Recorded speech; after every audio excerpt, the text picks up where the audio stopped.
MidwayUSA Gun Fun channel again. Hopefully bring you a review, maybe save you guys some money. Some of you are sure, or some of you are probably looking for a scope. If you've been watching some of our videos or long range shooting, this is one that you've been seeing in several of the videos. This is mounted to my 308 Savage PC-10. Got another review out there on it. I'll maybe put a link for it if you want to watch that. But it was using this scope, and this is the Vortex Viper PST 4-16 by 50. And I took a gamble when I bought this scope. Never owned one before. Probably hadn't even heard of them really. I'd heard of Leupold, Night Force, and Schmidt and Bender as being top line type scopes, but for the price, I thought I would try this one out, and I purchased it through a dealer that would allow you to do returns. So I took the gamble, and that's been on this rifle for about a year. I've got about 700 rounds through this rifle with this scope. I've shot everything from 100 all the way out to about 1,000 yards with it. Matter of fact, most of my shooting is beyond 100 yards. I'd say the first probably 100 rounds or so was about 100 yards, maybe a hair over. But then everything after that's been beyond 350 yards most of the time. So I'm dialing up, dialing down like crazy with this thing a lot of times. So anyway, my point being is I've used it so much now, I really fell in love with it, and especially for the price that they are offering it at, or they were.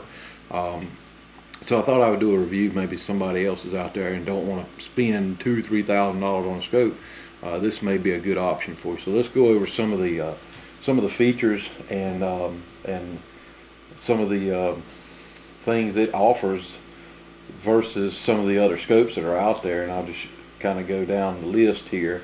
And again, it's a Viper, Vortex Viper 4-16 by 50, and it has XD lens. And if you know, that's the extra low dispersion type lens to make the image a little bit clearer. I actually have shot a little bit of video comparing this scope side by side, looking at the exact same image through my Schmidt and Bender 5-25, and to give you guys an idea what the difference in the glass clarity is. But they say it has XD lenses, also XR, fully multi-coated lenses. These are just coatings that they put on there to increase the light transfer. This one is a first focal plane. Now, that was one thing when I was shopping, I had to have first focal plane, because doing long range, to me, it's just so much easier to have at first focal plane. Therefore, your reticle size changes with the magnification. Therefore, your increments, whether it be MOA or MRADs, they will remain true regardless of your magnification level. And to me, that was a must-have. Now, if you've done any shopping around and you've looked at some scopes, you probably have seen some first focal plane scopes, and they are typically 2 or 3 times more than the second focal plane. But this one, you can get in one of these for a lot less than some of the other options. It's not the cheapest scope out there, but it's a lot less than some of the other options out there. It has also another must-have for me was a glass etched reticle. I didn't want wires and things. If you've ever had any problems with one in the past, you know that sometimes those wires break, and sometimes the whole entire housing comes loose and the whole reticle spins inside there, and it's just completely useless. It's a paperweight after that. It's really no good to you. Where being etched into the glass, you don't have to worry about them falling loose. Of course, if it's not put together well, the glass lens could come loose, but so far this one's done well. It also has illuminated reticle, which is really nice. This is probably, I own a Leupold, a Schmidt and Bender, and a Night Force, and I would say I like the illumination on this Vortex better than any of those. It has 1 to 10 power illumination, and it goes as dim as you would need it even for night vision equipment, but also bright enough to where you can see it during the day as well. But what I really like about it is in between each of the settings is off position. So in other words, if you like it on 10, you don't have to turn all the way back down to 1 and then 0 to cut it off. You just click it one time and it's off. And if you like it on 5, the same deal. Just click it to 5.5, I guess, and it would be off. 6, 6.5's off. 7, 7.5's off. It's just wonderful the way they thought that out. It is a 30mm tube. And it's aircraft grade aluminum. It's exactly 6061 T6 aluminum, one-piece construction, which is nice. It's waterproof, fog-proof, shock-proof, of course. It has a hard anodized finish, and it's a matte, non-glare type finish. It looks really nice. I'm going to end up painting this with this rifle. I haven't gotten around to it yet, but it'll probably get painted anyway. But that's real nice. If you don't want to have to paint it, it doesn't have a big glare to it. Pretty much everybody's getting away from the glossy stuff anyway. They say it has a armor tech that they put on the lenses. They claim it to be an extra hard, scratch resistant coating on the exterior of the lenses. I haven't had any problems. I keep the lens covers on, and I haven't never had any trouble. I don't know that I've ever even had anything hit the lens, but they haven't scratched either. So it has a side focus. Let's see if I can spin it around here. Instead of up front, you got it right here, and on the side is nice, convenient. It has a 0 stop. There's another feature that you only find a lot of times in your high-end scopes. Now, the 0 stop on this model, I like the way it is. It's not. I start to say it's not an exact stop, but it is fairly close. What they actually give you is some little small brass shims, and once you remove this cap, you can slide the shims underneath the internal mechanism of the turret. Once you have your 0, of course, you've got your rifle zeroed at 100 yards, 100 meters, or whatever your 0 is. You can then remove the cap, slide your shims in, and get as many as you can in there, tighten it up as much as you can. Put your cap back on, set it on the 0, tighten up your screws, and then when you turn it, let's see if I can get this in the view for you guys. But then when you turn it, it will stop close to the 0 mark. And you see, that's another thing. Those turrets are really nice, very tactile clicks. But when I come back around to 0, it may come past it just a little bit, but it starts to get firm, and so you can feel that that's pretty close.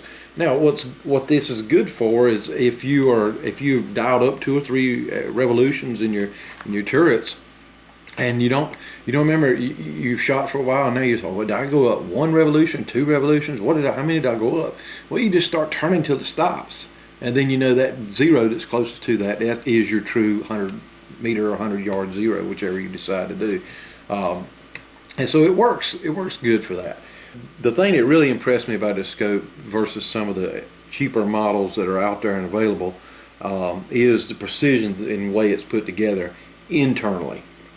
Now, how do you know that? I didn't take it apart, didn't look at it, but now that I've owned it for a year and have shot it, I've got about 700 rounds plus through this rifle. All of those have been dialing up and dialing down.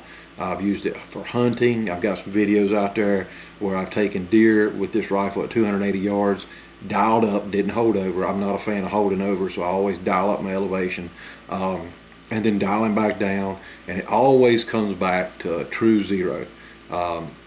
Every time. I've never had it fail, not once, and so therefore I can testify, at least for this model.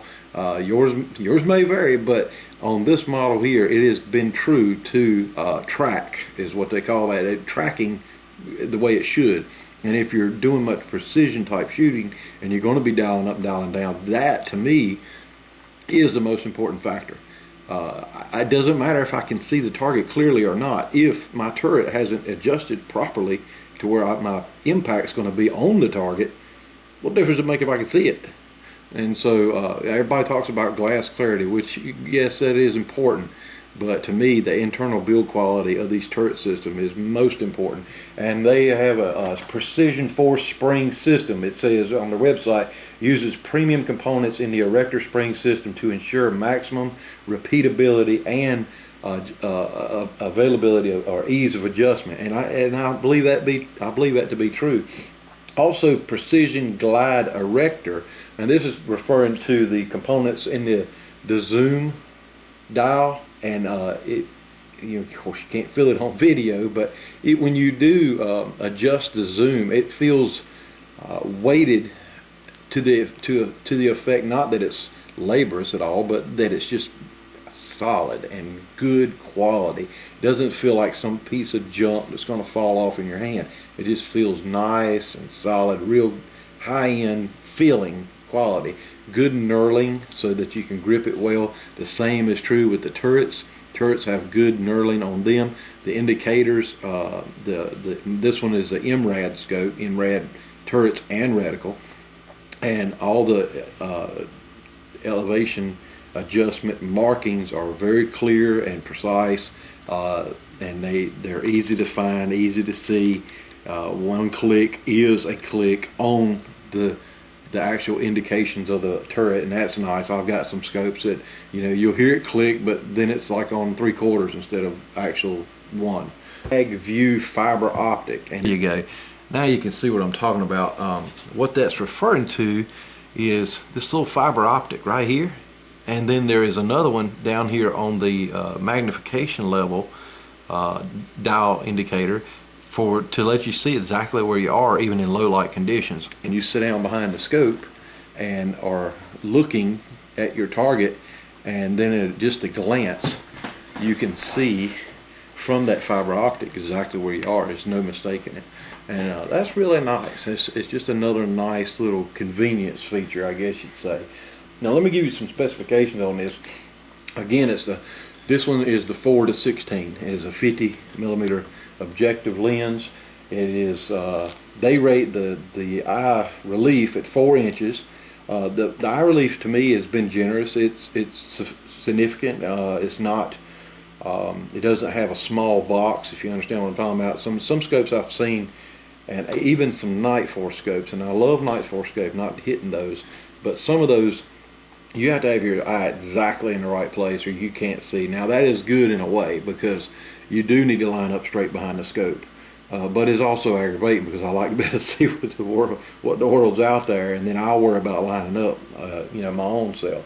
The field of view, they claim to be 27.4 and then 7.4 feet at 100 yards. So the tube size again is 30mm. The turret style, they call this the tactical CRS zero stop. The adjustment graduation, you can get this in MOA or MRAD. This one's MRAD, but the travel per rotation for the MOA is 12, and of course on this one I believe it is 5 MRADs. Yes, that's correct, which is great. I mean, MRADs is a whole lot larger increment than the MOA, so you don't have to go as many. The maximum adjustment is 75 MOA. I think on this one, the MRAD, let's see, there's 5, 10, about 14. Able to do it, it would get it well beyond 1,000 yards, which is the length. Let me give you these specifications. I forgot. Now this is not including the sunshade. Sunshade was included. This is a 4-inch sunshade that they give you. Really nice, works well. The flip-up lens covers were not included. Now on this model here, this is actually a Vortex cover, but it says Bushwhacker on it. It's a Bushwhacker number 7. And then in the back, I couldn't get a Bushwhacker. I actually like the Bushwhacker better, but this is a Butler Creek in the rear. And I mean, it works okay, but they're hard plastic, where the Bushwhacker is more of a soft rubber, and they just seem to stay on better. But it's 13.7, I'm sorry, let me come to here, 13.7 inches long, and it's 22.4, according to the website, ounces in weight. Now, say 22.5 ounces, basically. So it's a heavy scope. It's not a lightweight. Now, you're looking at the one here, and it has this level on it. This is a Vortex level. Does not come with it. Okay, it's an extra.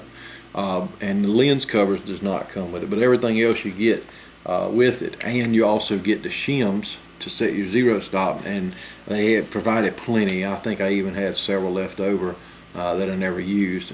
Allen keys, everything you would need for it. So this thing, I mean, it's really been a terrific scope for me, and I just wanted to bring you this review because some of you guys may be putting together a rifle and need a optic to go on it, and this is a economical choice, and to me it's extremely high value. It's not a cheap scope. It's not a tier 1 scope either, but it is an extremely good value scope.